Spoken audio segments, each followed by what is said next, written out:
Hey guys, Matt, IronTrap Garage, and we are in the home stretch with the 34 Ford sedan project. So one of the last things I need to do for this car now that we've got it running, driving, and pretty darn close to the road, getting ready for the road, is I need to get the charging system working. Luckily this car doesn't require a lot of power to make it run, so we've been able to start it up, drive it around. Everything's been okay with the fresh battery we bought, but eventually that battery is going to die if we don't do something about it. So we need to get a generator hooked up and the voltage regulator. So I picked up just from my local Napa, they actually had it in stock ready to go, a 12 volt voltage regulator for a Chevy engine. So we're going to be using this, not a Ford one, because we're using the 55 Chevy engine with the GM generator, so we need to use the matching voltage regulator. So I had a lot of Ford ones sitting around the shelf, but I did not have a GM one, so I had to buy a new one. So we're going to go through the process hooking that up and trying to get everything hooked up, and hopefully the the generator is working okay. Obviously it's been sitting as long as everything else, so I'm hoping, fingers crossed, this thing will actually charge and we won't have to take the generator apart or have it rebuilt. So let's get started.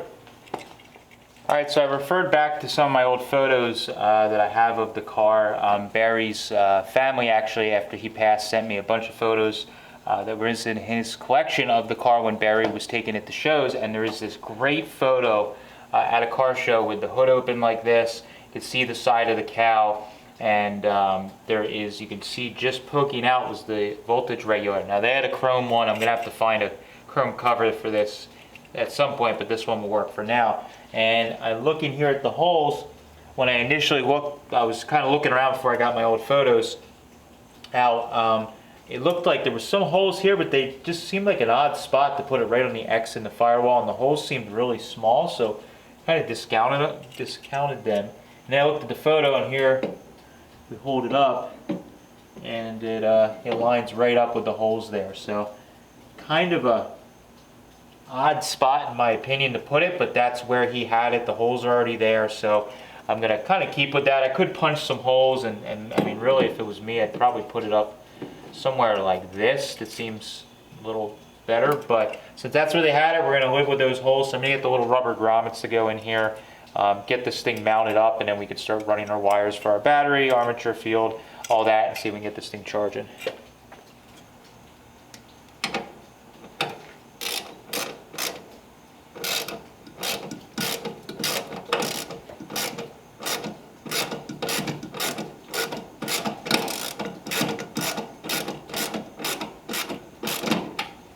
Like a glove.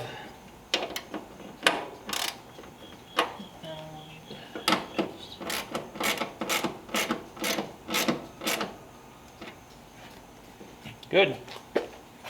Alright, so I got two pieces of wire here that actually I found that was left over, kind of a scavenger, but we had leftover wiring that we made it too long. We were looming all the wiring in this car, and I kept this piece that was tied together, and it's actually like the perfect length or just about. So I threw some shrink wrap on here already, and I got some ring terminals to get this wiring all set up. But what I wanted to show you guys was, get that one on there first.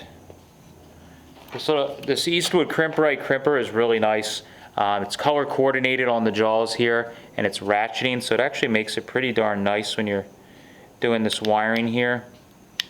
You hear it click. So what I do is I get it clicked, and once until you go all the way and crimp it, it holds itself. So I get it to where it's just grabbing the connector, and then I can push the wiring in all the way. And then you squeeze until you basically go all the way, and then you'll feel it release. So now we'll squeeze, and then it'll release. So it's nice and tight then, and it's super quick and easy. It makes it nice to do, and you don't over crimp stuff. It puts a nice little crimp in it, and works out well. So we can put our shrink wrap right over top of that, heat it up, and it's ready to go. So I'm going to do this other one and then the other side, and we can start looming this up and get it run from the generator right to the voltage regulator, and then we're kind of on the home stretch for at least this part of the project.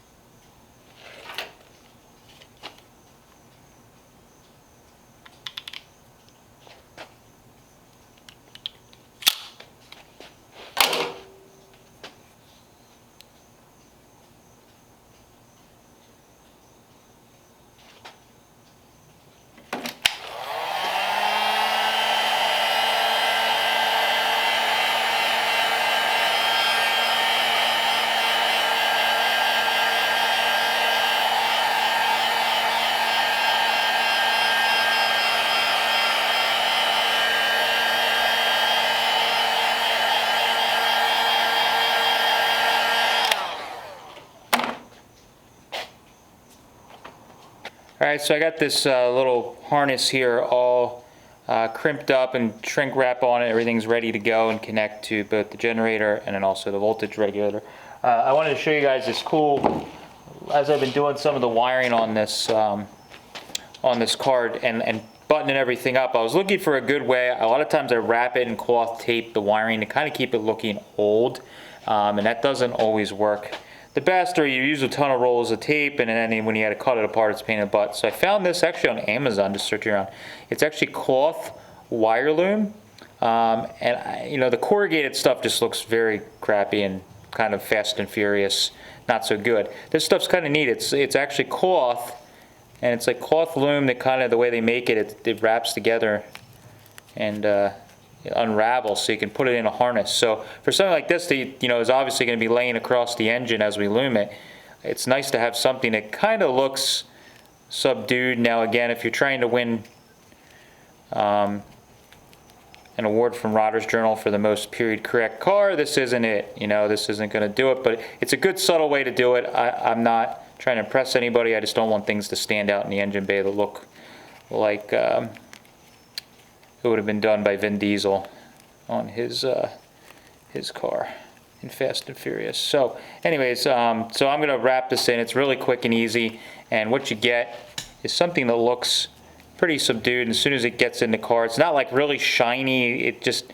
doesn't stand out, and it kind of looks like when you have the cloth wrapped or you had the cloth covering over it. It kind of looks like that, and it just is a nice simple way to do it that just doesn't stand out. So I'm going to wrap all this up, then we can kind of loom it around the engine behind the distributor, and then connect it on both ends, and then we can start connecting our hot wires, and then we can see if this thing will actually charge once we start it up.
Alright, so I have my regulator all wired up. I got the wire run from the battery terminal on it to the battery, and we're ready to start the car and see if this generator will start charging. Now there's a little twist to this for you guys that maybe are new to old cars with generators and external voltage regulators. You may need to polarize them depending on if the generator, there's lots of theories. I don't really claim to be an expert on it, but some people say if the battery's been disconnected a while or the car hasn't run for a really long time, you may need to polarize the generator or the voltage regulator in the generator. Sometimes if you put a new voltage regulator in, you have to do it. There's all different reasons, but you may have to do it. So really the best way to do it is start the car, get it running, let it run a little bit, and rev the engine up. With a voltmeter on the battery, you should see the voltage go up if your generator is charging and working correctly. If it does not, you may need to polarize the generator and get it to start charging. So right now the car has 11.9 is what I'm getting for voltage on my battery. So once it's running, it may drop down just a little bit, and then what we'll do is I will leave my voltmeter here, actually shove it in and get it to hopefully read the whole time. There we go. And I can get in the car, start it up, and we can check it and see what happens. Alright, so fingers crossed it's going to work. Aim this here, cold start this thing up. See what it does.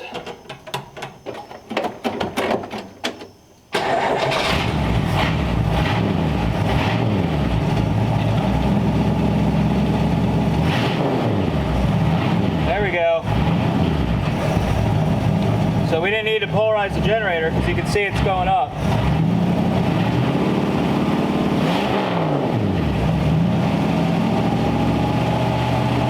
There we go. 13 volts, we're good. So at idle, you're not going to get much charging on a generator in an earlier car like this. So you may need to, you know, it needs to rev, and when you drive it, it's actually going to charge it. So this thing isn't warmed up yet, so it idles a little low. You can see it jumps right up to 13 volts as soon as I rev it up. Now that we got a charge going in the system, it should be pretty good.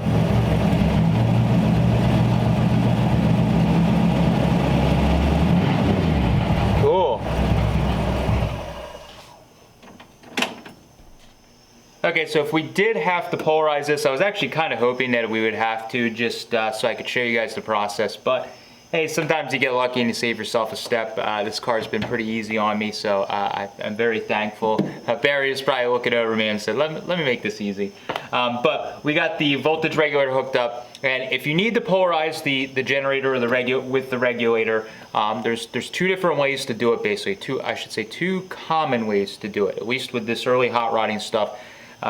There's two common ways you're going to run into. The first way is the way with Ford generators, and that's the way that I'm most used to with running, you know, a lot of the wiring in the flatheads and all the different stuff. They're all the same, but when you get to a GM engine with a Delco Remy generator, it is a different process, and you can actually burn up your voltage regulator. So the process, basically, if you're using a Ford, remember that, Ford, you're going to take the field wire, and again, this is a GM, but field's over here. So I would take this field wire off, take the screw off, take the wire off, and some people say it's while it's running, some people say you can do it when the car isn't running. A lot of times I do it when it isn't running, and I don't really have too much of a problem, but you can do it both ways. I don't really know how I do it. I probably do it both ways. I do it different every time. But anyways, you touch the field wire to the battery wire terminal on your voltage regulator. So you have to actually, do not use a jumper wire, just take the wire off, touch it to it. You're going to see a little spark. Now again, this is Ford. I want everybody to remember, this is Ford. Do not do this on your GM. You take the field wire off and you touch it to the battery. You'll see a tiny little spark. You can do it 2 or 3 times. Again, if you want, you can do it while the car is running and just touch it right to it. You'll see a couple of little soft sparks. You're good then. You can connect that wire back up and it should start charging them with no problem. If you have a GM like this, where it has a Delco Remy generator and ignition or charging system, what you would want to do is actually take a jumper from the armature wire and run it and touch it to the power wire. So it's kind of a little different switch there, and you could run a jumper wire and go over to that, and it should polarize it. Now, I was hoping I had to do it on this one, but I got really lucky and it did not, and this thing's charging. So I'm actually going to take this thing out in the next couple days and drive it around a little bit, get the battery charged. Again, with these generators on a lot of these older cars, when the car sits here in idle, it barely charges it, if you will, and you really need to drive it, or you need to let it sit there and let the rev get up a little bit to charge the battery. Luckily, I have like a brand new battery in this, so this battery held up with all the driving around and starting I've done over the past couple months. So it's pretty good. But now I got the charging system all hooked up. I got the voltage regulator right where Barry had it. I'm going to look for a chrome cover for this probably at some point to throw on, just to kind of keep with the way it was back then. And we're doing pretty good. I mean, really, I just got to do a quick set of the toe for the alignment, button up anything in the front axle that I just need to tighten up. I'm going to put a splash of paint on that stuff while we're just setting the toe on the car. And we're pretty much ready to go with this thing and start putting some miles on it. So this was one of the last things I was kind of waiting on. I didn't want to let the car run or drive it too much with no charging system. So new car, charging system, all that stuff, thing is almost as good as it was in 1965, which is really awesome. So that's all I have for this little update on the 34 Ford. I appreciate you guys following along. As always, we do videos on Tuesdays, Fridays, and Sundays. Make sure you subscribe, tell your friends, because we got a lot of awesome stuff coming up. Thanks, guys. Catch you later.